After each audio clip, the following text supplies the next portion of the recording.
Rumor, and today I am actually here to talk a bit about books and writing. But if you're here for the tarot, there will be some of that too, for certain.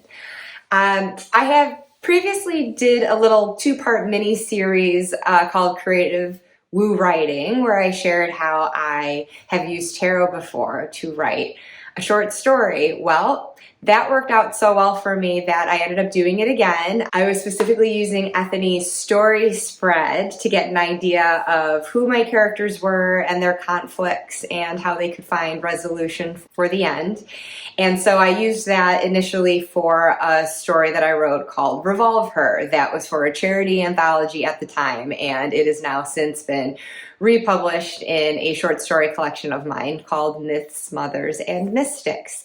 So the story that I'm talking about today, I do not have the book in hand as yet, because this is again for another charity anthology that has been up for pre-order the last several weeks, but this video will be posting the day of its actual launch. So I'm really looking forward to getting my hands on a physical copy. And of course, it is also available on Kindle as well, and audiobook. This is the first time I've had a story of mine created for audio, and I'm so excited about it. So the previous anthology that I had contributed to was called Paperback Writers. It had a Beatles theme, and so my story had to run along that vein somehow.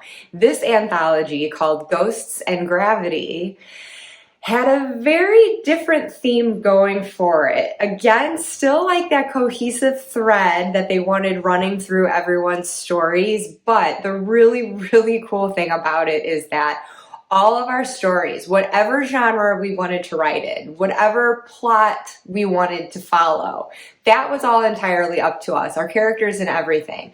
But what we did all need to do was have our stories set in 1972 Manhattan, even more specifically in a certain apartment building called the Wellraven. The really cool thing about that is not just that our stories are all set in that same year and location, to whatever extent each author is involving the Wellraven building in their story. It is intended to play a prominent role. I just automatically had my protagonist live there, and I haven't read all of the other stories, but I assume that that's the case for a lot of them too.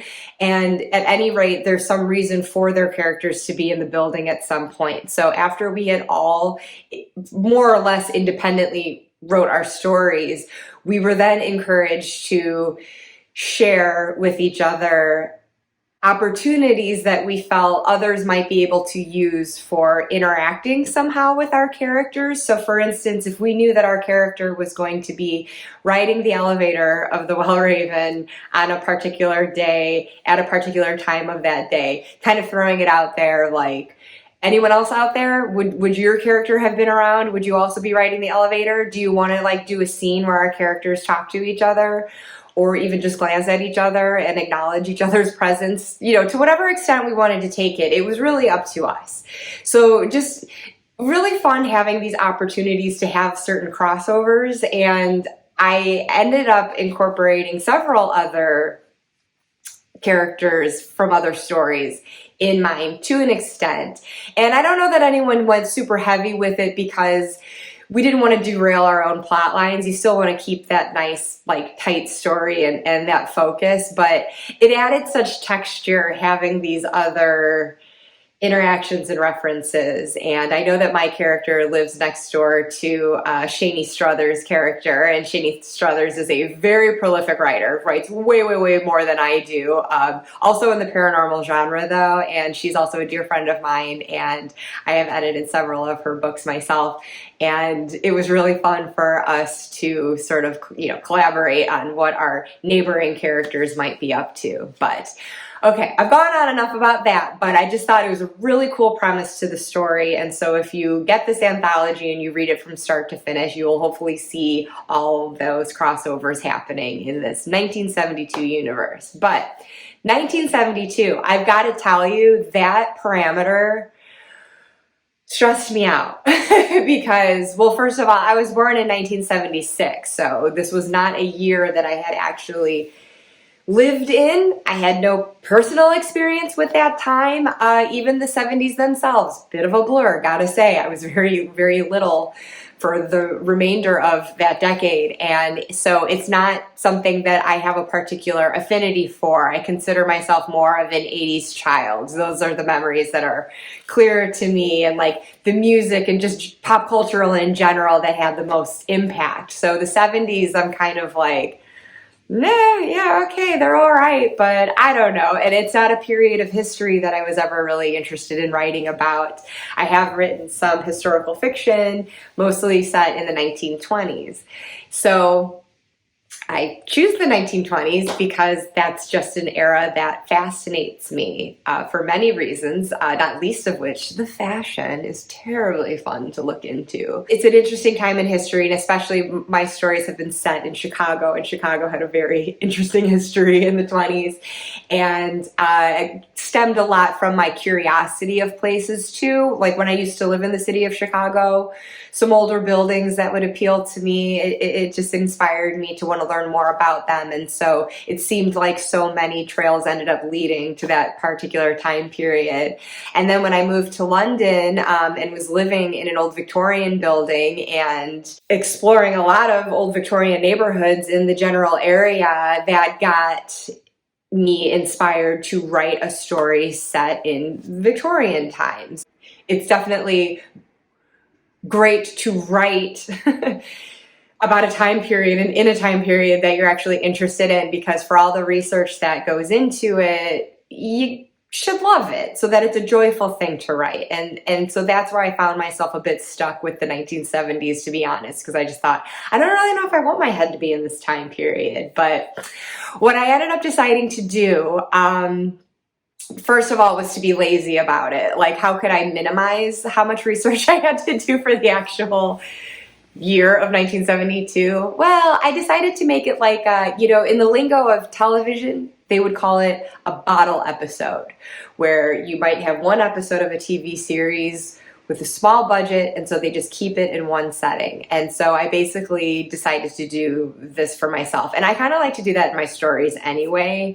I tend to not have a huge number of characters or locations. I kind of like to keep people contained. I think it just comes from my love of like Agatha Christie and Then There Were None, that idea of people who are just trapped in a house. I don't know. There's something fascinating to me about that shorter time frame, constricted space. I feel like there's just a lot you can do with that. As much as it sounds like a constraint, I just like to explore my characters and what their experiences are, and especially if they're being haunted, literally, because I love writing a ghost story. And so I knew from the outside, no matter what, this is going to be a ghost story, that would be the one factor at least that would get me excited about it. But then, like I said, to be lazy and restrict my research, I decided to keep it all to the apartment. My character strays briefly out to Central Park, I guess, but it's mostly in this apartment, in this Wellraven apartment building. And my character, I had a sense that he would be kind of closed off and withdrawn for some reason, maybe in a bit of a depression, and that's why he was sticking close to home so much and watching a lot of TV. And then speaking of TV, trying to get excited about the 70s, I thought, Brady Bunch! I loved the Brady Bunch! That is one thing from the 70s I do treasure. So I thought of my favorite episodes that are supernatural in theme, which you wouldn't expect from the Brady Bunch, really, but I don't know, do all of you remember that episode, if you watched the Brady Bunch, where the boys and the girls, they were all trying to like scare each other, so they were like creating fake ghosts and trying to see like who could spook the others the most. And I want to say that episode was called Fright Night. I could be remembering that wrong, but it's just funny. And then another one was, well, it was actually like a few different episodes that covered the Brady Bunch family vacation to Hawaii. Do you remember that? Even Vincent Price featured in these, where they find, or maybe it's Bobby that finds a little tiki idol, and then as different people are wearing it around their neck, something bad happens to them, and so they come to believe that it's cursed, and so then they end up like going through these caves to find where it came from and where to leave it. And at least I think that that's generally what happens. But anyway, so there's kind of this supernatural curse thing going on, and so as a kid who just always loved things like that, it's like, ooh. And as an adult who continues to love things like that, I'm like, ooh, can I incorporate that into my story somehow?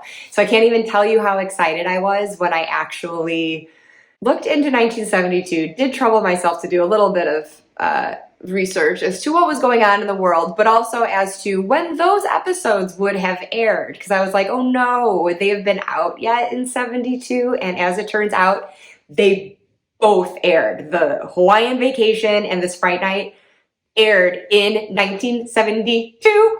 Oh, I think in September and October. And so I was like, there's my time frame. I wanted to keep this to a limited time during the year, keep it in the apartment. It's going to be in the autumn of 1972. And so now what? Now what do I write about? Who's my character? What's going on? So this, at long last, is where the tarot comes in, because I, again, to further get excited about the 70s, and I will grant you, this deck was not out yet. It came out in the 70s. It was not out in 1972. Fair enough. But it was one that I had already been considering for a long time getting, and I just thought, hey, this is as perfect a reason as any I can think of to finally buy it and try it out and see if it's a deck that I like. And at the very least, it's going to be really fun for working on this 1970s story. So I bought this little denim rainbow embroidered pouch for it. And I am speaking of the Morgan-Greer. So those of you out there who know better and know of a great deck that would have been out in 1972, my apologies that I didn't look into it more. It honestly was just because this is one I was already considering doing. And while it might have more of a later 70s flavor, it just still, it gave me the groovy vibes I needed, man. It did the trick. So this is obviously the mini version in a tin. I edged mine, give it a little denim look there too.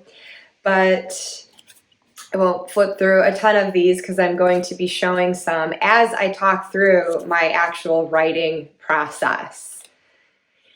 Because I decided to once again bust out Ethany's story spread, but I also did a little something extra too.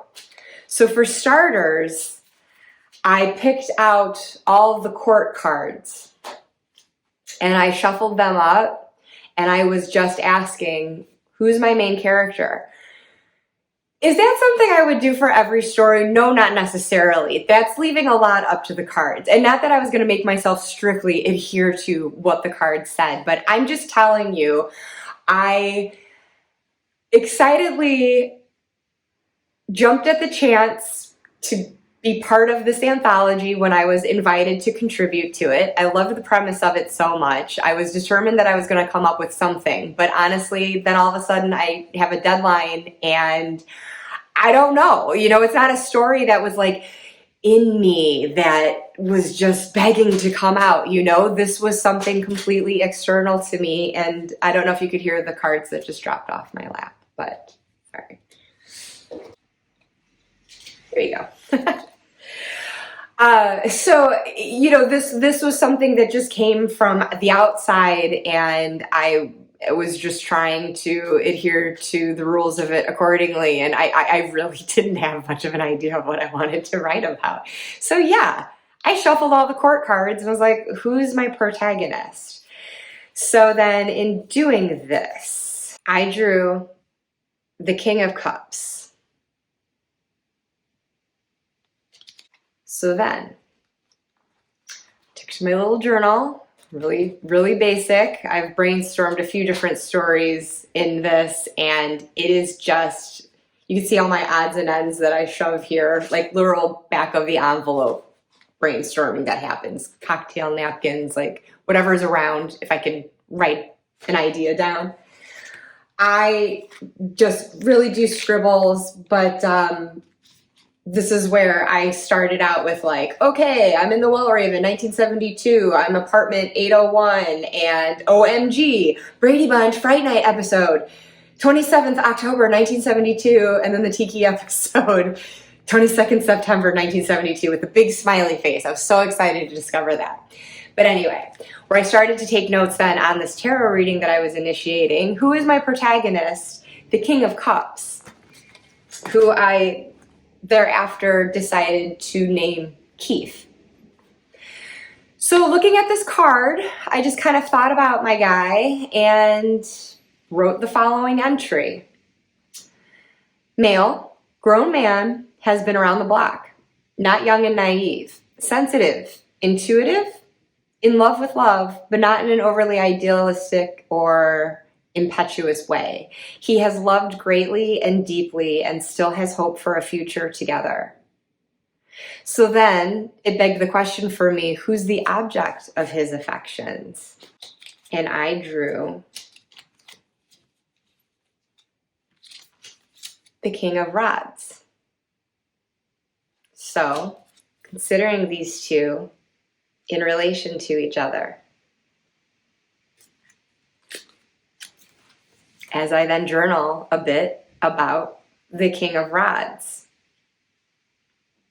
who, because of the rods, it actually gave me an idea for his name. I decided to name his Rod, short for Roderick. So the object of Keith's affections, man of a like age who cares for him too, was a great lay, huge rod, so to speak. Sorry, I really didn't remember that I wrote that. He's ventured onward, but still looks back on those times with the protagonist. Actually, he might be a bit older, more worldly, used to getting what he wants. And oh, how he wants the King of Cups. Still does, but ambition gets in their way for both of them. I'm sorry, my writing is so crappy, I can hardly read this. Okay, so still does want the King of Cups, but ambition gets in their way for both of them, and they've built walls. King of Rods is somewhere and now barren, lacking, and so he pines, regrets. Okay, so I actually don't want to read the whole entry because the rest is a bit of a spoiler for the story. But it basically led to a brainstorm that branched into two possible avenues that I could take with it. And I did end up choosing one of them. So I'm just going to like leave it at that. But that was like just this initial card pull from the courts to get an idea of my protagonist, who I later named Keith, and then his love interest, Rod. So then for Anthony's story spread, where I drew more cards to get to the crux of my protagonist, who I'd already selected, his challenge, his opportunity, his environment, and his reward, and the ultimate outcome. And this is especially confusing for me to read from because I started brainstorming a story from the front. And while that was still in progress, I started working on another story. And so I didn't know how far in to go because I wanted to leave pages for the first story. So I started brainstorming from the back and have literally been like brainstorming backwards in this notebook ever since. Okay, so I found the cards from that initial reading for my protagonist. Here's my King of Cups, Keith, again. And his challenge was the Four of Wands, to which I wrote, I think the protagonist's challenge is making a home for himself.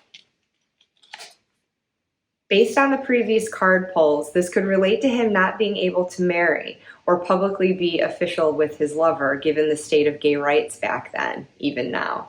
He longs for that place to call home and settle down. Wellraven isn't it, just a destination he's passing through.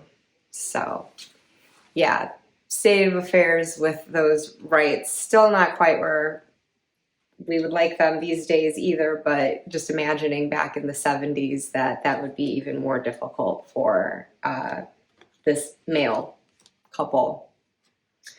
So then for opportunity, I drew the Three of Cups. This actually came up reversed. So I wrote, he is isolated, removed from the party scene and friends. The women love him, flirt with him, and he's responded to attention somewhat. Maybe even slept with them, but it's not who he is now or who he ever was, he now realizes. Maybe he partied hard too, drank, got into drugs, but this is his chance to sober up and take time for himself in this new apartment where no one can find him. He's out of the social scene voluntarily or not. So whether any of this all ends up panning out exactly like that in the story, you know, there's flexibility once the story actually starts building itself, because at some point I am actually sitting to write it and not just letting the cards completely dictate everything. But this was definitely like getting me more in the direction of where I wanted to go, and I do feel the story ended up following that pretty closely. For the environment, we've got the Hanged Man. This was also reversed. It came up like this. He wants to pause, gain perspective, find himself, but the apartment won't let him rest. It keeps him awake at night and always on the alert of what's happening externally around him. He feels tied there, balancing on a precipice, and the sensations prickle at his neck and make his hair stand on end. He's still putting up with it, though, voluntarily to a degree. He wants to bind himself there and surrender to the force, give himself over to the King of Rods, if that's who's haunting / romancing him.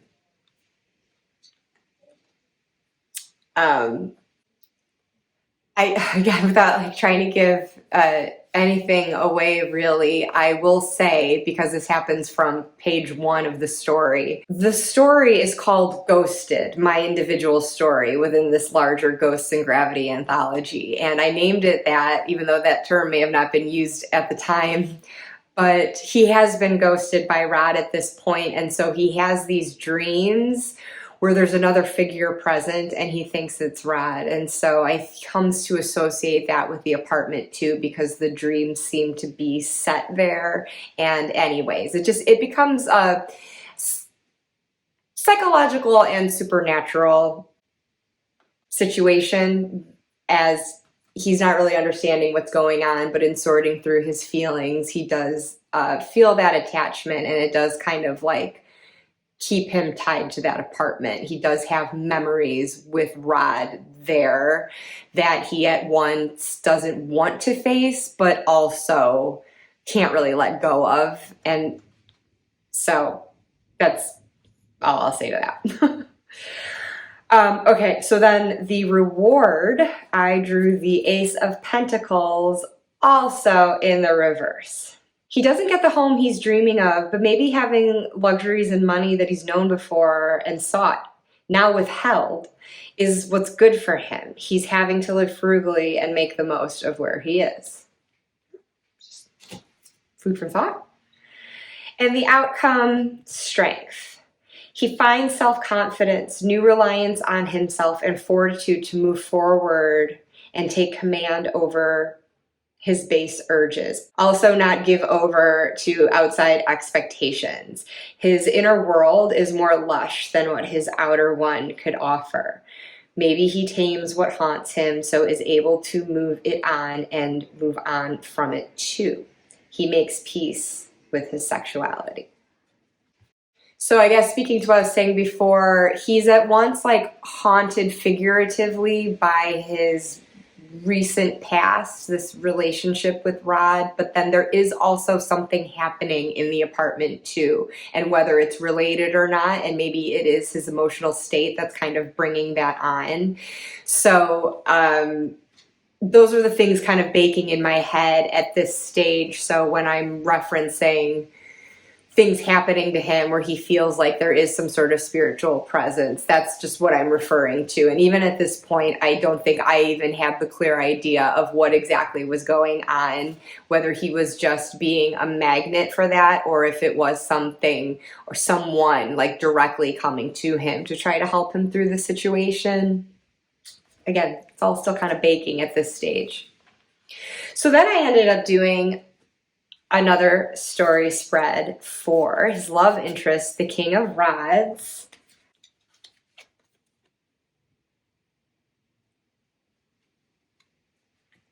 Who I named Rod. So his challenge.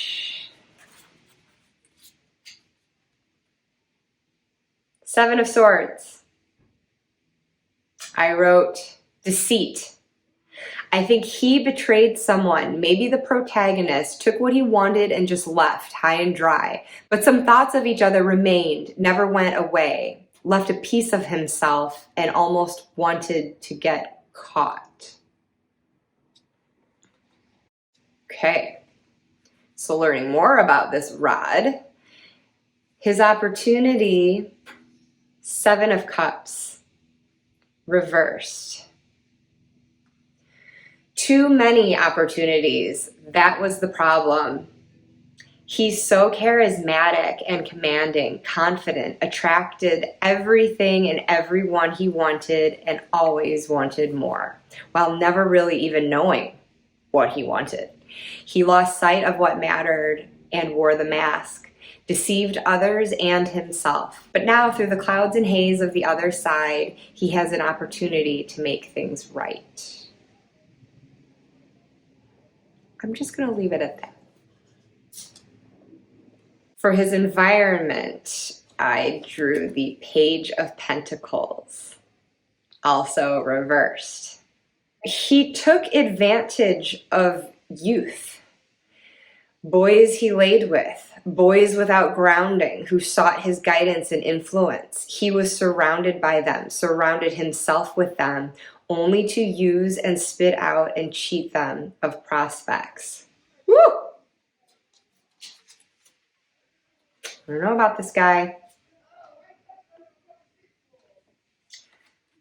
The reward. Queen of Rods. Marriage, commitment, stability of an other half, which could have been the King of Cups. He catered so much to the masculine side of his nature, which made him lecherous. But how he can tap into the feminine side for truer passion and nurture and cultivation of potential. He can help the King of Cups find his spark, his confidence, a swagger all his own in building his self-esteem and helping him feel strong, independent, proud, loved. And the outcome, justice, upright. Yes, making right what was wrong. That's how he can repent for his deceitful, indulgent ways and finally find peace.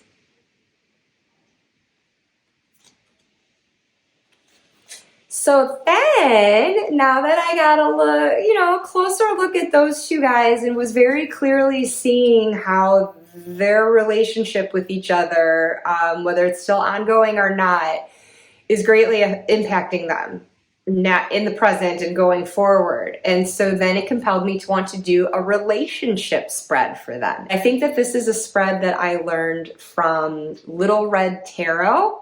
So the first card that I drew represents how I'm just going to go ahead and call them Keith and Rod going forward. Obviously, in my notes before, I probably didn't have those names yet, so I was referring to them as the card or just as the protagonist. But Keith, the protagonist, Rod, the love interest.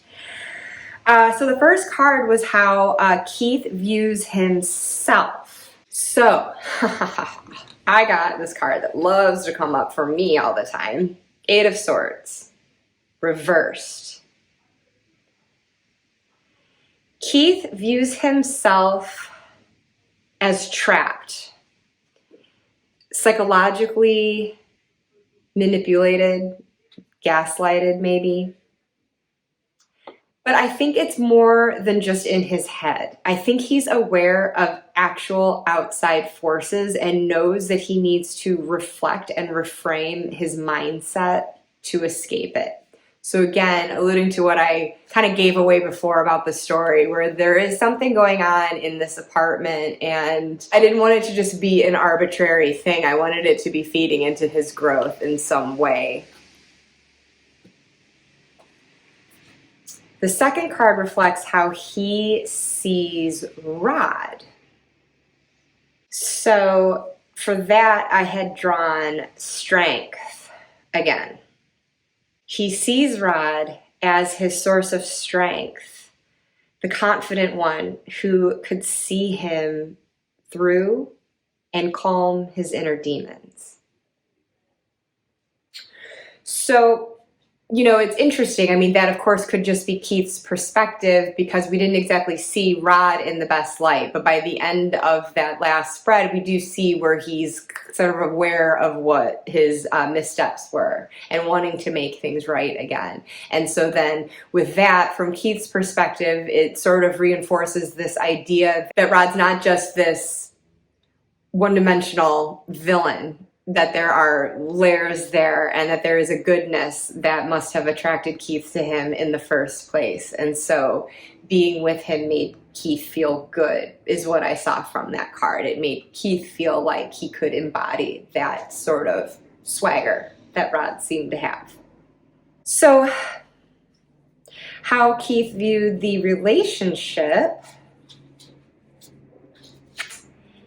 Three of Cups. So the relationship, as Keith saw it, was inclusive. There were also women, and he knew about Rod's infidelity, but it was eat, drink, and be merry, and make most of what you got. It was a social thing and not something deeper and more private between the two of them. Just fun, but Keith wanted more.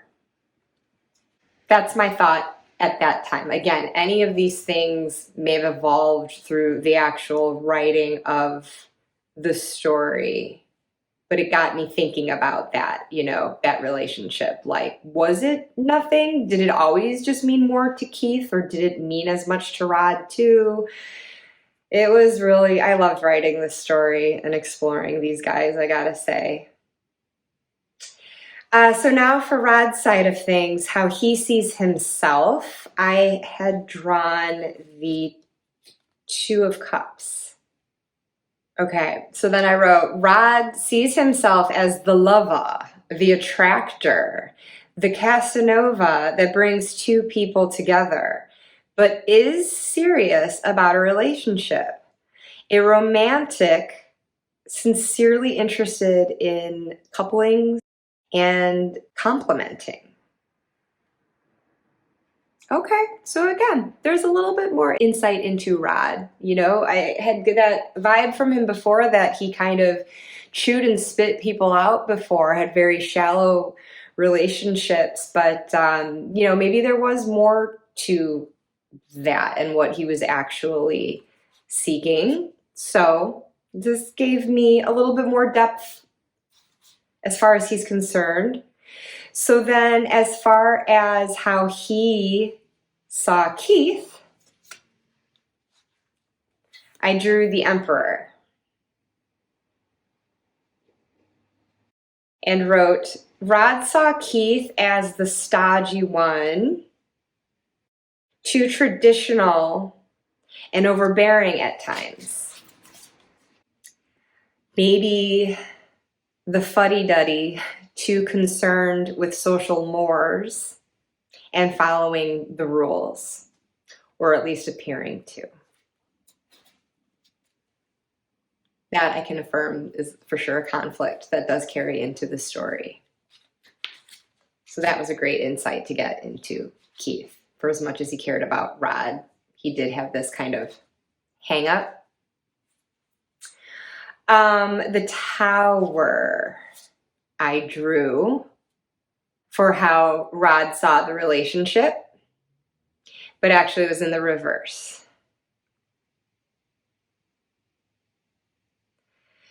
So from Rod's point of view, Keith saw no future, only disaster for them, until he didn't and realized the relationship could have been his lifeline, the chance to build a real foundation after the shaky ground of his life.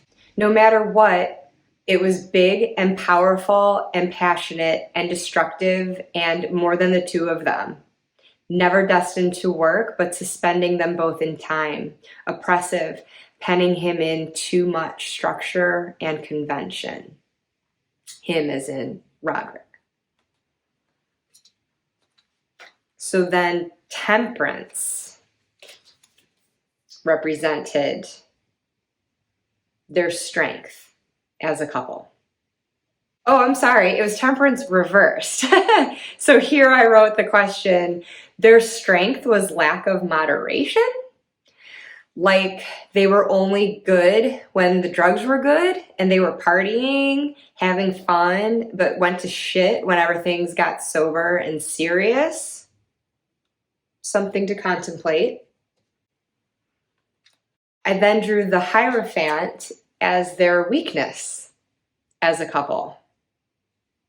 The weakness was social convention, a society that wouldn't accept them and their love, and Keith's conflict with keeping in check with these attitudes, not wanting to rock the boat or disappoint his parents, employers, whoever was in charge. Keith wanted the commitment too, though. Again, it didn't work when they tried to make an earnest, conventional go at it. It's sad, right? Oh, and then the Seven of Cups. I pulled that for, where did it go? Sorry, just had to find this again. So the Seven of Cups represents where the relationship is heading, which I saw at the time of brainstorming this, that the relationship was heading into confusion and desire and temptation and fantasy.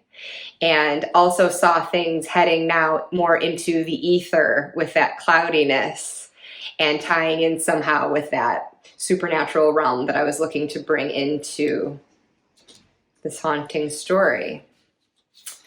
So then finally, what the relationship needs, I drew the World in reverse. The relationship needs closure, but also an acceptance that it might not or can't happen the way either expected or hoped it would. There is unfinished business, and their worlds will never be the same. They must be turned on their heads and flip the way they've lived and behaved and looked at everything. Maybe they also need for their story to never end. Timeless love. You guys, I can't say enough how much I loved writing this story. I fell so in love with both of these men by the end of it, and, you know, with flaws and all their hardships going on. I set out to write a ghost story, and it was ultimately a love story, and a complicated, dark, messy love story, but one nonetheless, because isn't that love sometimes?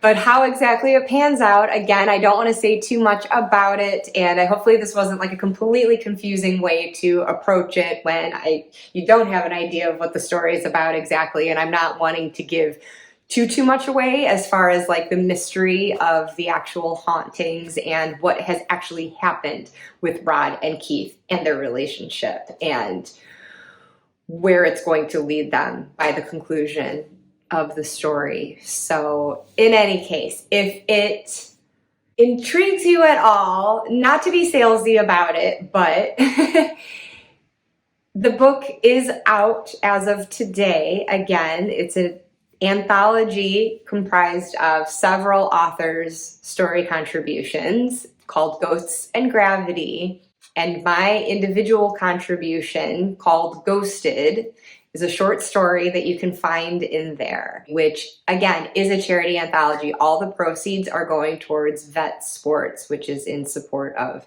veterans. So I will leave links to that below if you want to check it out. But again, really not here to do a sales pitch. I just wanted to share more about my creative process as it incorporates the tarot of late. This is a more recent thing that I've done with the last couple of stories that I've written. It's not something I've necessarily done across the board. And my next projects, I'm hoping to dive back into novel length fiction, and so it'll be interesting to see if I end up using the same approach, because if I'm doing that, it's probably, it's a story that is in my head and I'm working through, but I still think that throwing the cards now and then will help me maybe work through any blocks that I might encounter, or if I find that I've got multiple options and I'm having a hard time deciding which path to take. I think it'll still be great for that. But whereas you can see with this story, and again, the one I had shared before in my earlier videos, was more a matter of like, what the heck am I writing? I've been asked to contribute to this, this collection of stories, and I don't have any ideas. So really starting from like ground zero on that, and the cards are super helpful for that. But like I said, I think even going into a story and having ideas for it preconceived, I think this process will still help me flesh things out a bit more and just kind of uncover. Again, you don't take necessarily every single thing that you brainstorm loosely on paper as a result of the readings. It's just giving food for thought, and each subsequent card, each subsequent spread was helping ideas gel more in my mind, that then when I actually sat to write the story and start crafting and rearranging and adding and deleting and that whole messy process, that helped give me kind of the guiding posts that I was going for, but again, allowing myself the flexibility and the right to change my mind if I was ultimately seeing it a different way, if the characters were speaking to me differently from the pages than they were from the cards. But I can say now that all is said and done, it did stay very closely with those initial impressions that I got from the reading. It just got obviously elaborated and clarified more throughout the plot of the story. So, okay, I could go on and on and on about this.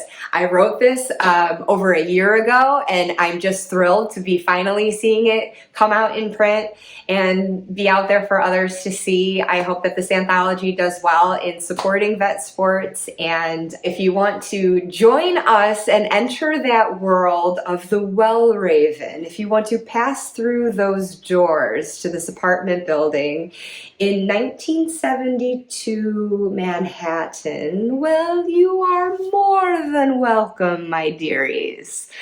Hope to see you there. And once again, I want to give a shout out to the Morgan-Greer Love My Little in a Tin edition. Really served me well. I get such a kick out of this deck, and I have never had so much fun living in the 70s. In my mind, it was most unexpected, and this deck definitely helped to get me there. So if you have used it and loved it, I would love to hear your experiences in the comments.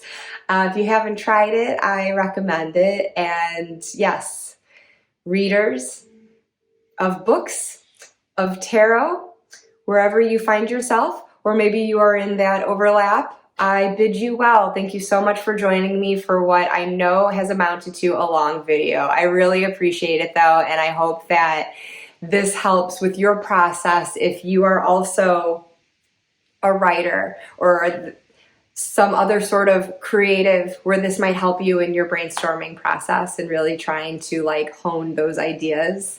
I would love to hear from you too if this is something that you do for yourself, and what spreads you might apply to it and how that worked out for you. Okay, everyone. Thanks again. Bye.